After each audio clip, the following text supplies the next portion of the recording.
tell them I'll be out there. Tell them they have to give me 30, 45 minutes. Hello, everyone. Welcome to Patriots 3, Life, Liberty, Pursuit of Happiness. And here's your host, Tim Holiday, and right alongside with Care Bear. Begin speaking now. What's up, brother? Hey, what's going on, man? Not a whole lot. What's going on? I got you on speakerphone. Tim can hear you.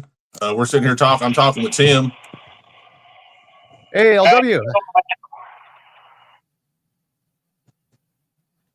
Hey, LW, can you hear me? Yeah, I can hear you. Right on, right on. Long time no hear. Yeah, I'm hanging out here with Care Bear. Yeah, it's been a minute. I don't know how you want to really do this. Any questions or whatever? Well, yeah, I mean, yeah, we had you on a broadcast. Gosh, it was end of March, I believe, and so you ended up going back in, and yeah, I've been hearing about some sort of change of judge and attorney fees going up and such, or the funds are running low. What all happened? Let me and Care Bear know exactly what all happened. Well, basically, hopefully y'all can hear me okay. Basically, what's going on the legal front like that is we've moved into the appeals court. The D.C. attorney, the new one, Ed Martin, who was the D.C. attorney at the time I went to court back in February and March, agreed with the defense that the pardon covers me and I shouldn't have to come back. Now, Janine Pereiro is the D.C. attorney, and she notified the appeals court that she was not willing to defend the judge's position because she disagrees with the judge. She agrees with the defense that I shouldn't be in here. So the appeals court has literally appointed a private attorney to represent the judge to keep me in prison because the DOJ and the D.C. attorneys won't.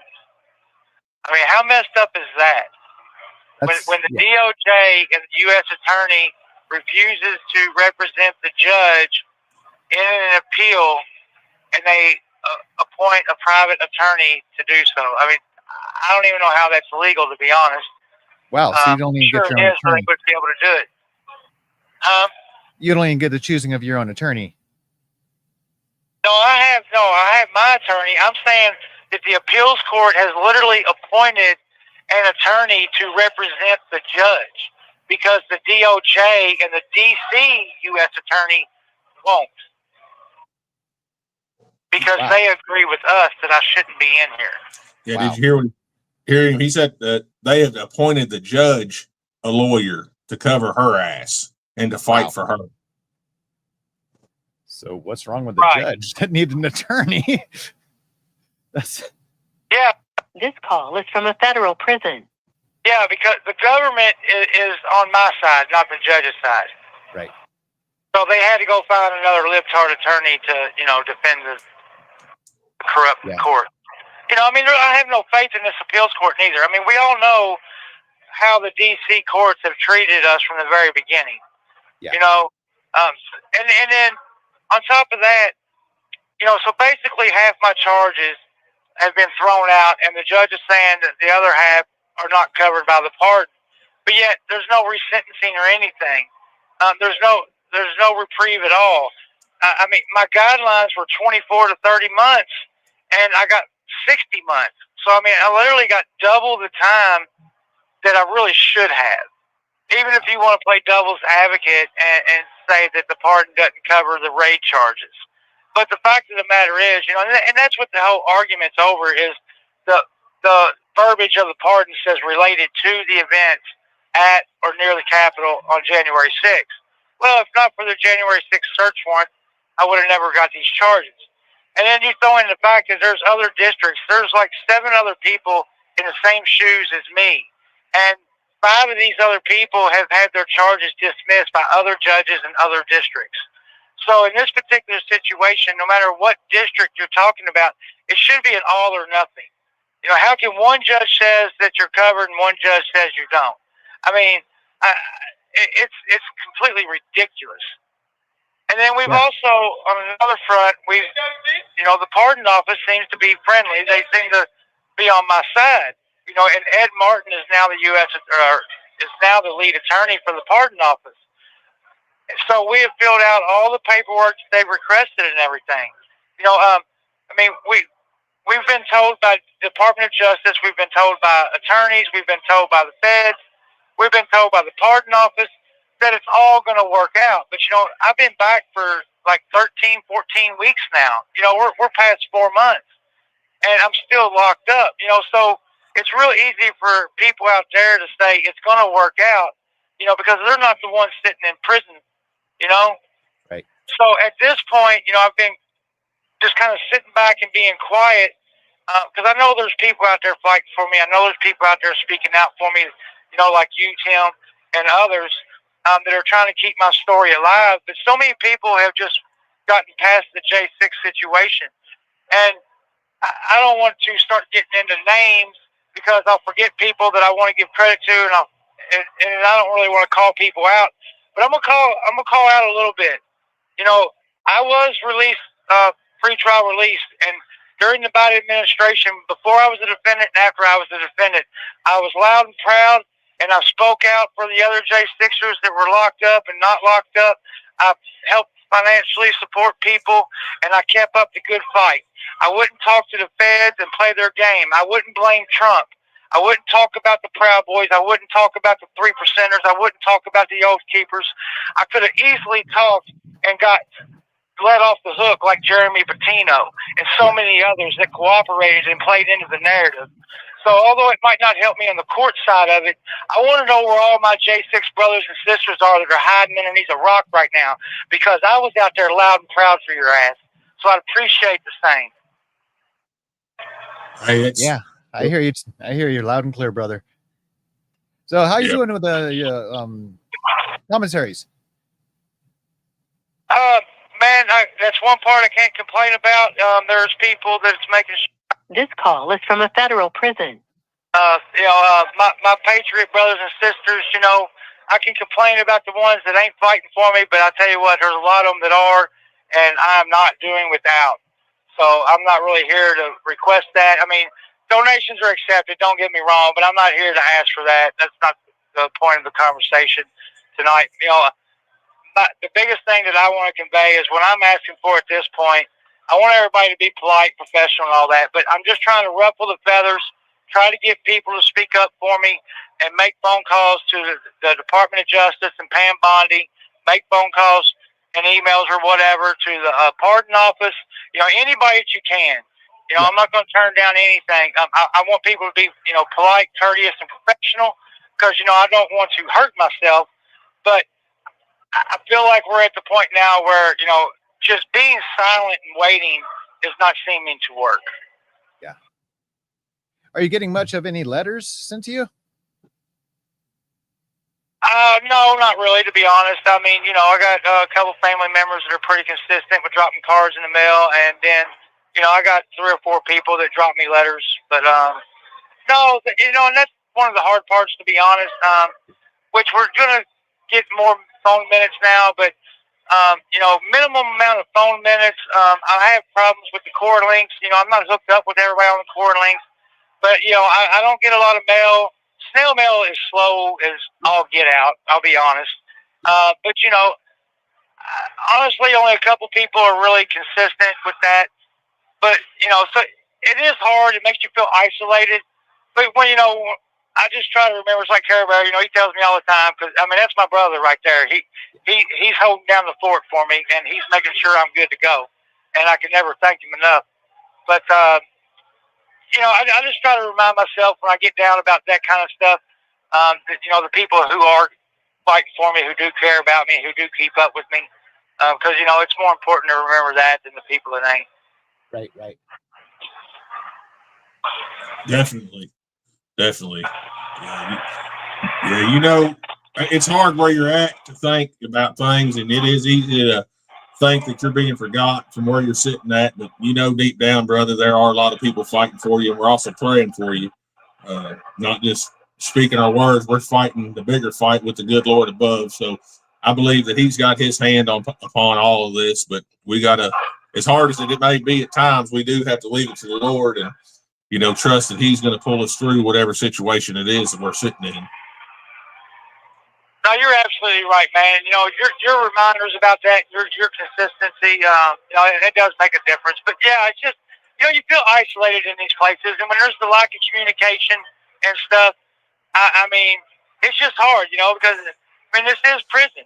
It's prison. And, there's not a lot of there's emotions there, but the emotions that are in prison are the anger, and there's no compassion, and that's not a place to really show compassion, because in that place, if you show compassion, you're showing a weakness, or they look at it as a sign of weakness. So I've been there, brother. I know what you're talking about. So that's why I tell you to keep your head up, be safe, and keep your head up, is because I know that the compassion and the love in those places is it really ain't there. So no, it's not, and you don't have the kind of stimulating conversations and stuff like that.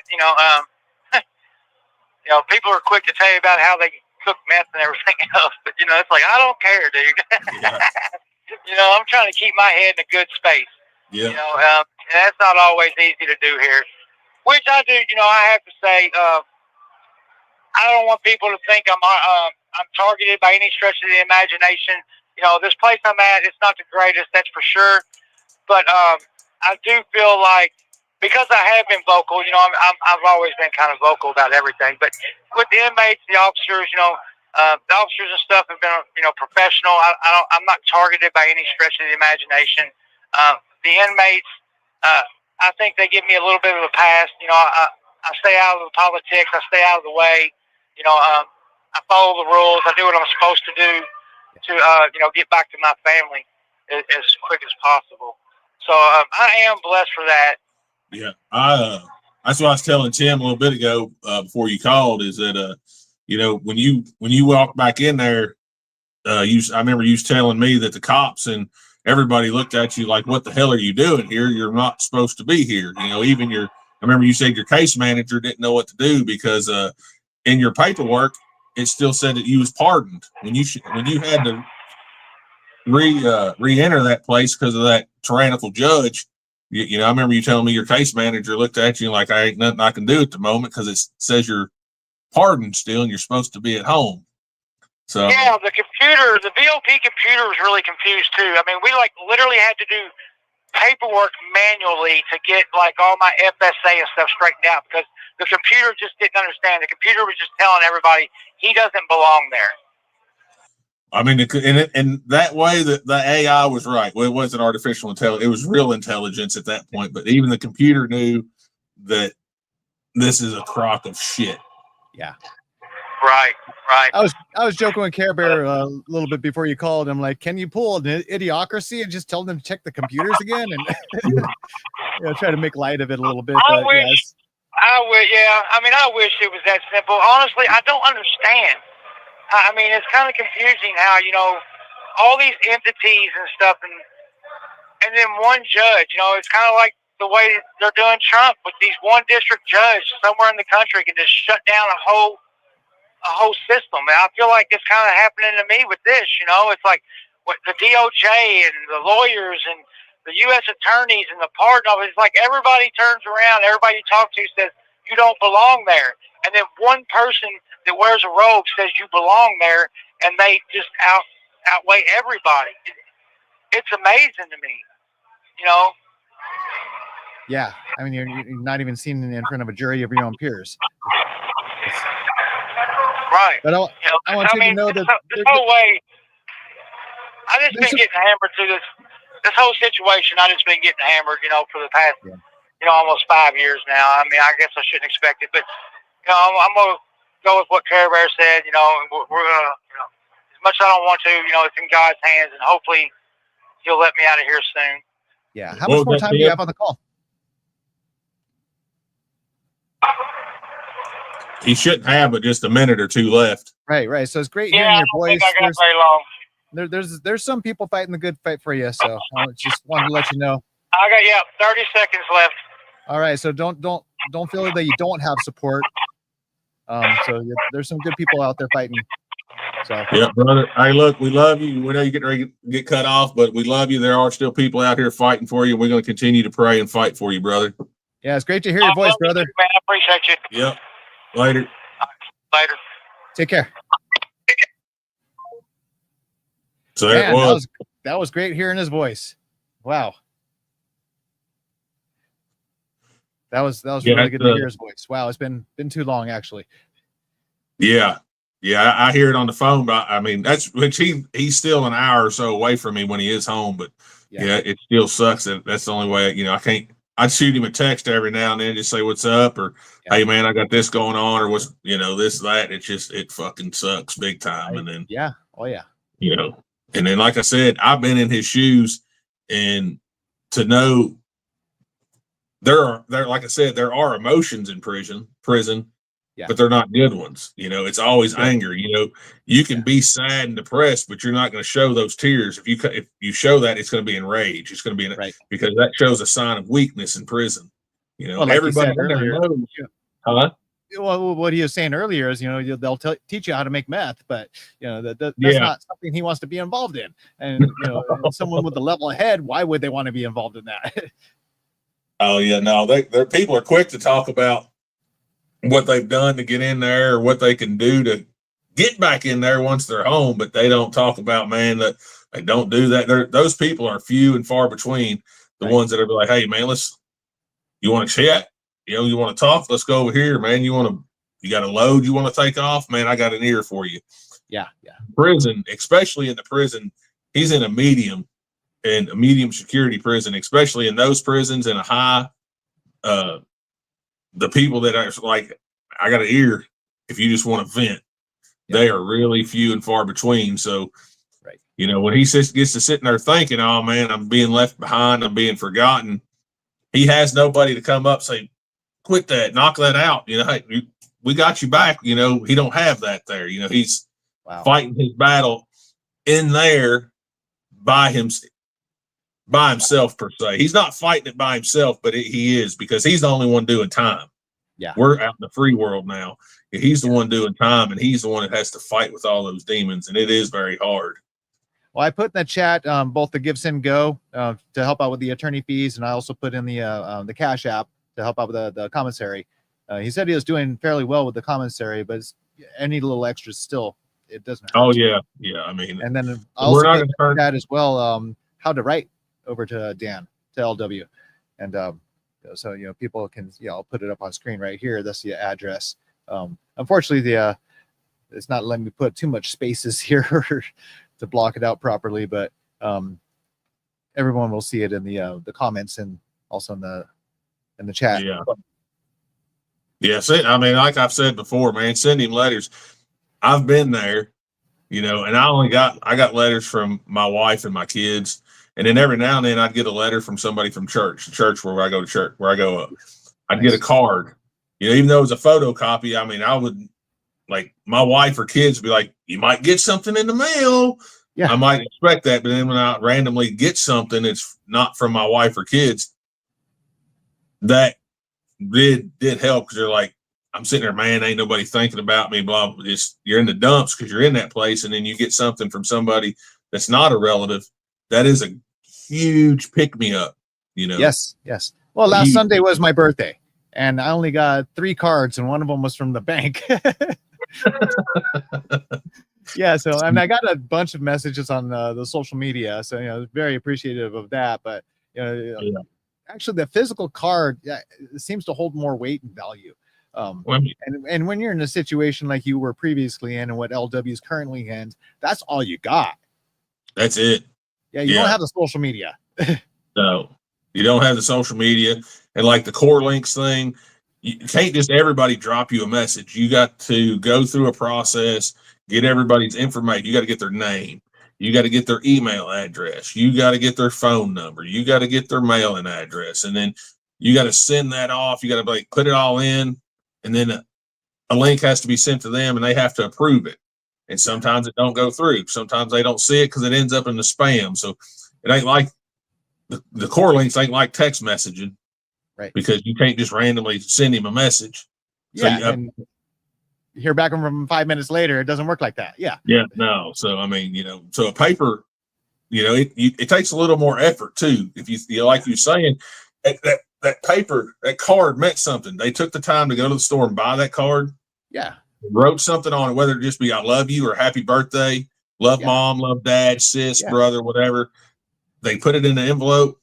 They lick it, seal it, put a stamp on it, write your name, write their name, and then put it in the mailbox. There's a lot more effort that goes into snail mail than there is into a text message or a Core Links message.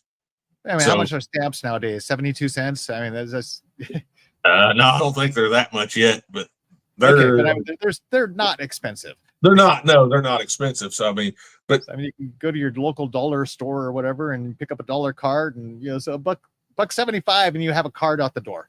Out the door. And it does. I can't stress that enough because I've been there. Yeah. Those letters help. And I know when all the J6ers were locked up and they were going through court, I met 4 in Lexington, FMC Lexington, when I was there. Josh Black, Logan Barnhart, Mick McCrell, and another guy that turned out to be a rat. He was a J6er, but he was a rat. He got 45 days.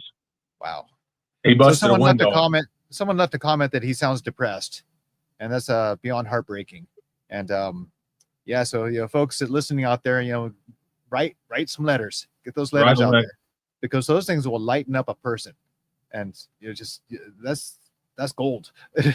Yeah, but what I was saying, that the 3 J6ers that I did meet, they were getting letters from everybody.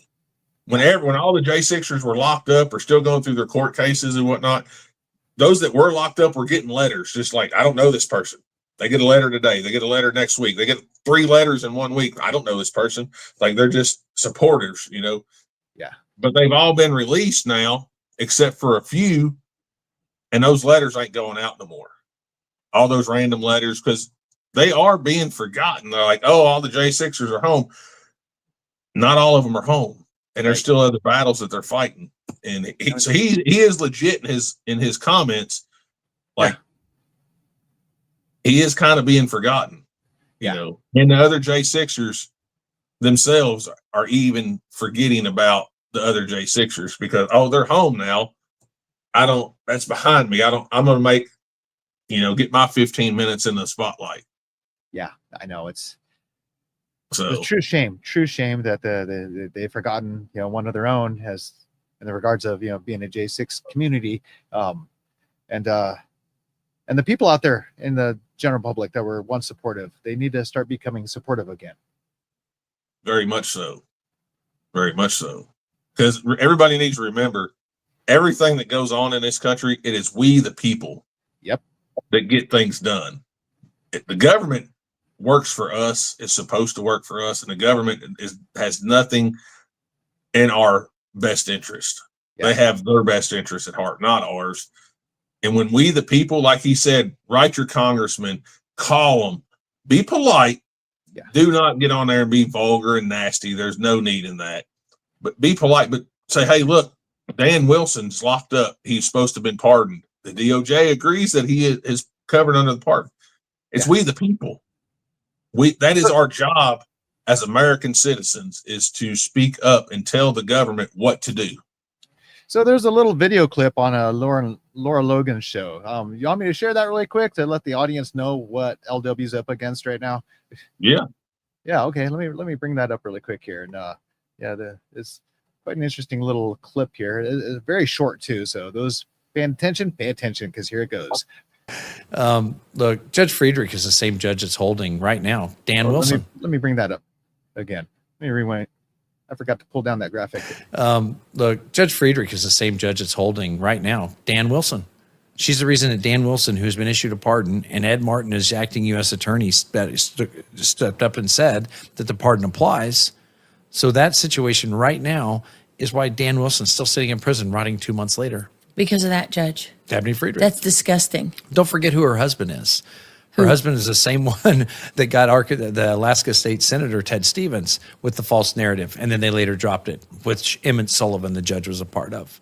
Oh, Emmett Sullivan he's a piece of work. Yeah. Oh, I thought you were He's going to a say what piece he of really work. is, but okay. Yeah. Yeah, so that video was shared with me earlier, and actually the entire video. So you can find that on X on Laura Logan's page. But yeah, we could also see, what LW is up against. I mean, yeah, this is why the judge needs an attorney. Yeah. That doesn't make one lick bit of sense, because typically a judge is an attorney before they're a judge. When he told me that, It doesn't make sense. I'm like, I had to ask him what he said, because I was like, the judge has an attorney. Yeah. I mean, anybody with common sense would tell you, that would tell you right there, if the judge has to have an attorney to cover their ass for their actions, that they're wrong in their actions. My common sense might be different than their, I don't know. I just might be some dumb backwoods hillbilly. I don't know, but that's the way I perceived it, or that's the way I perceive things like that. Yeah. Well, we just got a reminder in the chat saying that we can call the White House and give President Trump a gentle reminder. Most definitely. He is the one that wrote the pardons. He's the one that signed off on the initial pardons. And to be honest, he should be the one. Should be the one to say, "Hey, look, let him out." Yeah. Executive order. He should be out, just like he did on the original pardon. Yeah. Let him go. Trump should. I don't know why he don't. It's really pissing me off. But he did do that on day one. But it seems like he even forgot after day one about the J6ers. So people need to tag Pam Bondi, President Trump, and who else do we need to tag there? Care Bear? Ed Martin. Yep. And not just tag them, but also hashtag them too, because those still work. Yeah. Like I said, Ed Martin, he is the one originally.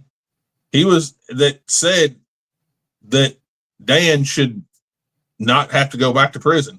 Right. And then whatever happened, he was going to be the whatever. He was in the DOJ, but now he's the pardon attorney. Yeah. But he is the one who originally said that Dan shouldn't have to go back. One of the ones that said he shouldn't have to go back. Now he's the pardon attorney. He is over the pardons. Yeah. Get him out. So Ed Martin's a big one. Ed Martin, Pam Bondi, Trump, your local congressmen, your senators, whoever, reach out to every one of them, but especially those higher up ones. Well, we have a comment here saying, I suspect Trump doesn't know there's a lot of gatekeeping going on. I'm sure there is. Yeah, so he can't know everything. Gosh, that's I get like a ton of messages, and it's hard to keep up with the messages I receive on social media in regards to news across the nation. It's wow, it's mind blowing. Yeah, there it is. Free Dan with a U.S. flag behind it. That's what the little U.S. right there is. Yeah. A lot of people can't see that on the social media unless you're on that social media platform. But yeah, so definitely free Dan Wilson. And we all need to get out there and start just blasting, clips like I just played back, or shows like what we're doing right now. And let's get that name known, Dan Wilson. So everybody out there, we appreciate you watching and listening. Definitely write letters over to Dan. Unfortunately, I got to wrap up because I got to tend to some other things in a very short time. Yeah, we appreciate you, Tim. We appreciate you letting us have Dan on there this evening. And like I said, to all those that are listening, please write a letter. Even if you say, "Hey, this is so and so. I'm thinking of you. I'm praying up for you." You ain't got to write a big long letter. Just something quick. He'll get it in the mail, and he'll get something. So put a little fun drawing in there too. Well, might as well. Yeah. Even if you're not an artist, make a little stick figure. He'll smile and laugh at little things like that. So yes, definitely things that'll just brighten up a spirit. And and without very many bright spirits in there, as we were just talking about earlier. Yeah, it's something that'll keep them going good. Let's see here. We have to keep Dan's story alive. Absolutely. So yeah, so everybody that's watching this, I posted it in multiple social media platforms. Let's get this out. Let's get this reshared. You can find it on TimHollidayTV on all platforms that are free, because I refuse to pay. So it's HOLLIDAY is how you spell my last name. Care Bear, you're a good man. Glad to call you brother. I appreciate you. Appreciate what you do. Thank you. Thank you. Ladies and gentlemen, until next time, we will see you later.